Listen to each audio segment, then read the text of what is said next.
Chet. Have you ever wondered how a vibrant, bustling city like Montreal came to be? Today, we peeling back the layers of time to explore the fascinating colonial origins of this incredible Canadian metropolis. Let's dive in. Our story begins, not with a city, but with a dream. In 1642, a group of devout French Catholics, led by Paul de Charmedy de Maisonneuve and Jean Mance, sailed across the Atlantic. Their goal wasn't to build a commercial empire, but to establish a religious utopia in the New World. They landed on the island of Montreal and founded Ville-Marie, a mission dedicated to converting the indigenous peoples to Christianity. Life was incredibly tough. The early settlers faced harsh winters, isolation, and constant conflict with the Iroquois, who saw them as intruders on their land. For decades, Ville-Marie was a small, fortified outpost, clinging to survival, driven by faith. But the winds of change were blowing.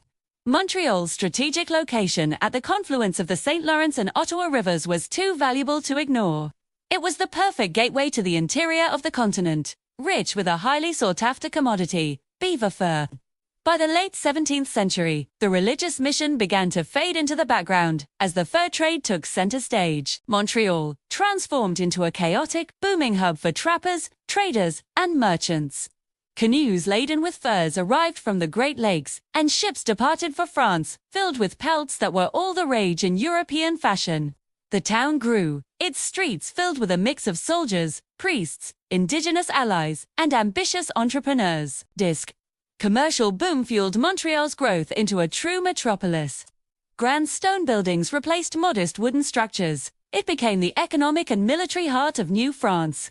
After the British conquest in 1760, English and Scottish merchants arrived, adding another layer to the city's identity and accelerating its development as a center for finance and industry. From a small, pious mission settlement, Montreal evolved into a dynamic center of trade, and eventually, the multicultural metropolis we know and love today. It's a powerful story of how faith, commerce, and geography intertwine to shape a city. Thanks for joining me on this historical journey.